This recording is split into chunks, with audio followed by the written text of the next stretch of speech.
Hey guys, I am Amrita Agarwal from Amrita Agarwal coaching centre. जैसा कि आप जानते हैं कि मैं रोज शाम को एसएससी सीजीएल टियर 2 के प्रीवियस ईयर क्वेश्चन सॉल्व करवाती हूं। इधर मैं एसएससी सीजीएल 2020 के मेंस से क्वेश्चन सॉल्व करवा रही हूं जो 29 जनवरी 2022 में पूछे गए हैं। मैंने बहुत से क्वेश्चन सॉल्व करवाए हुए हैं जिसका लिंक आपको डिस्क्रिप्शन बॉक्स में मिलेगा, और एक प्लेलिस्ट बनाया है जिसमें अभी तक कराए हुए टियर 2 के क्वेश्चंस और आगे जो भी टियर 2 के क्वेश्चंस करवाऊंगी उस सब की लिंक आपको उस प्लेलिस्ट में मिलेगी, और उस प्लेलिस्ट की लिंक मिलेगी आपको आई बटन पे और डिस्क्रिप्शन बॉक्स में। एक और बात कहनी थी कि क्योंकि सीएचएसएल का एग्ज़ाम आने वाला है तो उसके भी मैं topic wise previous year questions papers लेकर के पूरे आ रही हूँ। कल से वो स्टार्ट हो जाएंगे। दिन के समय में सीएचएसएल के पेपर्स सॉल्व करवाऊंगी और शाम के समय में जो सीजीएल टियर 2 के क्वेश्चंस आपको देती हूँ रेगुलर वैसे ही मैं देती रहूँगी। तो जो भी सीएचएसएल का एग्ज़ाम देने वाले स्टूडेंट्स हैं वो एक बार जाकर उसे विजिट कीजिए, आपके लिए काफ़ी हेल्पफुल होगा।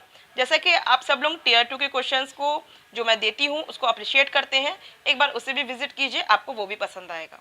तो चलिए स्टार्ट करते हैं एसएससी सीजीएल टियर 2 के क्वेश्चन जो 29 जनवरी 2022 में पूछा गया है। क्वेश्चन है, the sum of the interior angle of a regular polygon a is 1260 degree and the each interior angle of a regular polygon B is 128 and 4/7 degree.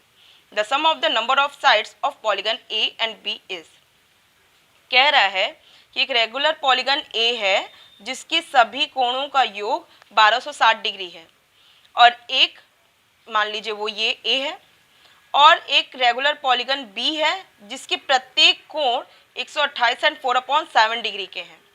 तो बताइए ये जो दोनों पॉलीगन A और B है उनकी सारी पॉलीगन की जितनी भुजाएं हैं उनकी भुजाओं का योग क्या होगा। मीन्स पॉलीगन A की जितनी भुजाएं हैं वो सारी भुजा और पॉलीगन B की जितनी भुजाएं हैं वो सारी भुजाओं को ऐड करेंगे तो नंबर ऑफ साइड्स हमको कितने मिलेंगे। बहुत सिंपल क्वेश्चन है।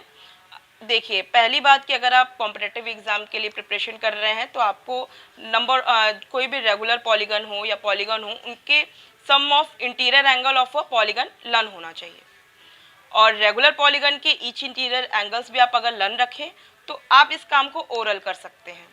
अदरवाइज इसके लिए फॉर्मूला है, पूरा डिटेल मैं उसे डिस्क्राइब करूंगी, और वो फार्मूला कैसे जनरेट हुआ है वो सब भी आपको पूरा डिटेल में कंसेप्ट बताऊंगी।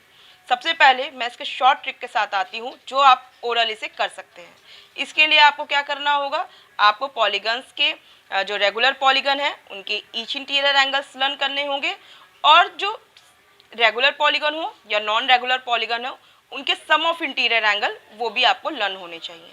एक बात और कहनी है कि पॉलीगन चाहे रेगुलर हो चाहे नॉन रेगुलर हो, लेकिन उसके एक्सटीरियर एंगल का सम ऑलवेज 360 डिग्री होता है।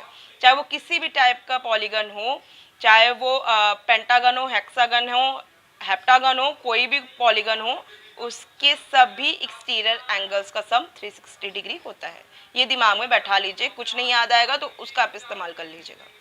चलिए अब हम इस पॉइंट आपको यहाँ पे मैं दे देती हूँ कि आप इसे लर्न कर लीजिए। यहाँ पे मैंने एक जगह सब चीज़ आपको दे के रखा है कि अगर ट्रायंगल्स के लेंगे तो उसके sum of polygon sum of interior angle और रेगुलर पॉलीगन की ईच इंटीरियर एंगल ये रहेंगे quadrilateral, pentagon, hexagon, heptagon, octagon, nonagon. कम से कम आपको इतने पॉलीगन्स के चाहे रेगुलर पॉलीगन का ईच इंटीरियर एंगल हो चाहे पॉलीगन के सम ऑफ इंटीरियर एंगल हो वो लर्न होने चाहिए। जैसा कि उसने बोला कि 1260 sum of interior angle of a polygon 1260 दिया हुआ है, तो यहाँ क्या है, आप क्या देख रहे हैं, ये नोनागन के बारे में है। इसका मतलब नंबर ऑफ साइड एक ही क्या थी, 9 थी। और जो दूसरा कह रहा था कि ईच इंटीरियर एंगल 128 एंड 4/7 हो, तो देख रहे हैं वो किस में जा रहा है, वो जा रहा है हेप्टागन में। तो इसका मतलब इसके नंबर ऑफ साइड क्या हो गए, 7 हो गए। हम दोनों को ऐड करेंगे तो नंबर ऑफ साइड कितने हो जाएंगे, 16 हो जाएंगे। ये काम लर्न रहेगा तो आप ओरल कर सकते हैं। बाकी अब मैं आती हूँ कंसेप्ट पे। जैसे कि यहाँ पे 16 ऑप्शन बी करेक्ट हो चुका है, बट मैं आपको फॉर्मूला बताऊंगी कि अगर आपको मान लीजिए जो लर्न किए हुए हैं वो मान लीजिए स्किप हो जाता है, तो ऐसे में फॉर्मूला आपके लिए काफ़ी हेल्पफुल होगा। तो सीधे मैं फॉर्मूले पे आती हूँ, और फॉर्मूला को सॉल्व करवाने के साथ साथ ये फॉर्मूला कैसे जनरेट हुआ है वो भी एक्सप्लेन करूँगी। जब मैं उसे एक्सप्लेनेशन उसका दूंगी तो आपको बहुत सी बारीक पॉइंट्स भी आपको क्लियर हो जाएंगी। तो चलिए पहले मैं तो फॉर्मूले से इसको सॉल्व करवाती हूँ। इसके लिए क्या फॉर्मूला बनता है, देखिए, sum of interior of a polygon, अब रेगुलर हो चाहे नॉन रेगुलर हो, इसके लिए कोई कंडीशन नहीं है, सीधे फॉर्मूला होता है sum of interior angle of a polygon, उसके लिए फॉर्मूला होता है n माइनस 2 इंटू 180, ये होता है, ये sum of interior angle of a polygon होता है। ठीक है, अगर ईच इंटीरियर एंगल निकालना हो तो आप समझ रहे होंगे कि जब ईच इंटीरियर एंगल निकालना है तो हम कोई भी नॉन रेगुलर पॉलीगन का तो निकाल नहीं सकते अपने मन से, इसके लिए ये ज़रूरी है कि वो रेगुलर पॉलीगन ही हो, तभी हम उसको ईजिली नंबर ऑफ साइड या कुछ भी उसके सम ऑफ इंटीरियर एंगल के सहारे हम ईच इंटीरियर एंगल निकाल सकते हैं। तो इस वजह से sum of interior angle of a regular polygon ही हमेशा होता है, उसके लिए फॉर्मूला है वही sum of interior angle of a polygon upon n, उसके नंबर ऑफ साइड। क्लियर है, बहुत कुछ मुश्किल नहीं है। अब इसका मैं जब एक्सप्लेनेशन दूंगी कि फॉर्मूला कहाँ से आया है तो आपको इसे लर्न भी नहीं करना पड़ेगा, आपको कंसेप्ट पूरा दिमाग में बैठ जाएगा। मैं थोड़ा इसको डिटेलिंग इसलिए कर रही हूँ क्योंकि बहुत ज़्यादा इंपॉर्टेंट टॉपिक है। हर साल चाहे आप CGL का एग्ज़ाम दें, चाहे CHSL का एग्ज़ाम दें, चाहे आप MTS ही क्यों ना दें, चाहे आप रेलवे दें, अदर कोई भी एग्ज़ाम दें, आपको हर साल इस पे बेस्ड क्वेश्चन पूछता ही है। इस वजह से मैं आपको इस पे बहुत डिटेल में कंसेप्ट क्लियर कराते हुए चल रही हूँ।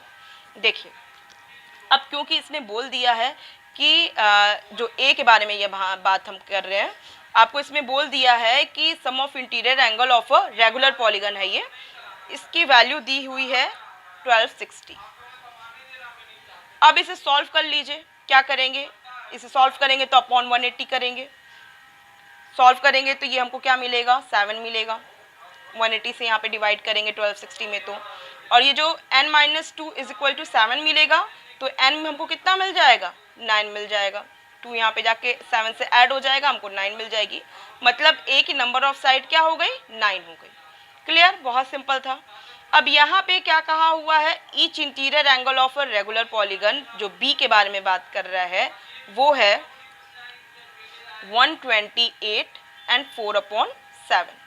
जब इसे ओपन करेंगे तो ये हमको मिलेगा 900/7, और जब हम 900/7 में 180 यहाँ डिवाइडेड बाय करेंगे तो यहाँ 180 से डिवाइड करना होगा, और जब हम डिवाइड करेंगे तो मुझे क्या मिलेगा, मुझे मिलेगा 5/7। किसकी वैल्यू होगी, 9 minus 2 upon n, sorry n minus 2 upon n is equal to 5/7। बस क्रॉस मल्टीप्लिकेशन से सॉल्व करेंगे तो मुझे क्या मिलेगा, 7n माइनस 14, जगह की कमी इसलिए मैं ओवरऑल बोल रही हूँ, 7n minus 14 is equal to 5n, then 2n is equal to कितने मिलेंगे, 14 मिलेंगे, और n की वैल्यू मिलेगी हमको 7, n की वैल्यू हमको अब 7 मिल जाएगी। मीन्स जो b है पॉलीगन उसके नंबर ऑफ साइड 7 है, और जो a पॉलीगन है उसके नंबर ऑफ साइड 9। सॉल्व हो गए, और इनके सम क्या हो जाएंगे, 16 हो जाएंगे। आपको यहाँ तक एकदम क्लियर समझ में आ गया होगा। अब बात मैंने जो कही थी कि जो फॉर्मूला है, ये फॉर्मूला कहाँ से आया है उसे एक्सप्लेनेशन देना है, क्योंकि मैं अगर इसको एक्सप्लेन कर दूंगी ना तो आपको ये फॉर्मूला लर्न ही नहीं करना पड़ेगा, आप बहुत आराम से आपके दिमाग में बैठ जाएगी सारे कंसेप्ट। देखिए, कोई भी पॉलीगन हो, ठीक है, तो कोई भी पॉलीगन होता है तो उसका कोई सेंटर होता है। ठीक है, हम यहाँ पे रेगुलर पॉलीगन ले लिए हैं और इसका सेंटर यहाँ पे मान लीजिए बन गया है। तो कोई भी पॉलीगन है तो वो सेंटर से क्या बनाएगा, अगर हम इसके जो इसके वर्टिक्स हैं, वर्टिक्स को मिलाते जाएंगे सेंटर से, तो इस तरीके से हमको कई ट्रायंगल्स मिलेंगे। और जो हम देख रहे हैं हमको ट्रायंगल्स जो मिल रहे हैं वर्टिक्स को मिलाने से, उसके नंबर ऑफ ट्रायंगल्स कितने हो रहे हैं, जितने नंबर ऑफ साइड्स हो रहे हैं। मीन्स अगर इसके नंबर ऑफ साइड कितने हैं, 9 है, तो इसके नंबर ऑफ ट्रायंगल्स भी कितने होंगे, 9 होंगे। क्लियर। और आपको पता है कि sum of interior angle of triangle होता है 180 डिग्री, चाहे वो किसी भी टाइप का ट्रायंगल हो। तो इस वजह से अगर हम इनके सभी एंगल्स, ये सारे एंगल्स को देखें तो ये सभी एंगल्स का सम क्या है, 180 डिग्री। और हम इसी तरीके से सारे एंगल्स का सम ले लें तो हमें क्या मिलेगा, अगर नंबर ऑफ साइड इस पॉलीगन के n है तो इसका मतलब इसके सारे एंगल्स जो मिलेंगे हमको वो मिलेंगे 180 इंटू n, क्योंकि ट्रायंगल के भी तो उतने ही होंगे जितने नंबर ऑफ साइड्स होंगे। इसका मतलब सारे ट्रायंगल्स का एंगल का सम हमको मिल गया 180 इंटू n। लेकिन इसमें हम देख रहे हैं कि जो सारे एंगल्स हमको एडिशन में मिल रहे हैं उसमें क्या क्या इंक्लूडेड है, जो सेंटर पे एंगल बन रहा है वो भी इंक्लूडेड है। इसका मतलब क्या है कि हमको sum of interior angle of a polygon find out करना है, तो उसमें सारे जो ट्रायंगल्स के एंगल्स हैं वो तो सब हैं ही, बट उसके अलावा जो सेंटर पे बनने वाला एंगल 360 डिग्री है वो भी इंक्लूडेड है। तो क्यों ना हम ट्रायंगल्स के सारे एंगल्स का सम जो 180 इंटू n है उसमें अगर हम 360 जो सेंटर पे बनने वाला एंगल होता है उसे माइनस कर दें तो मुझे मिल जाएगा sum of interior angle of a polygon, अब चाहे वो रेगुलर हो चाहे नॉन रेगुलर हो। तो बस इसके लिए यही होता है n इंटू 180 माइनस 360। अब इसे शॉर्ट में करना होगा तो आप क्या करेंगे, हम क्या कर सकते हैं, यहाँ पे 180 कॉमन आउट कर लें और n माइनस 2 हमको मिल जाएगा। तो sum of interior angle of a polygon हमको मिल गया 180 इंटू n माइनस 2। अब आपको फॉर्मूला कैसे आया है अच्छे से पता है और आप अच्छे से दिमाग में आपके बैठ भी चुका होगा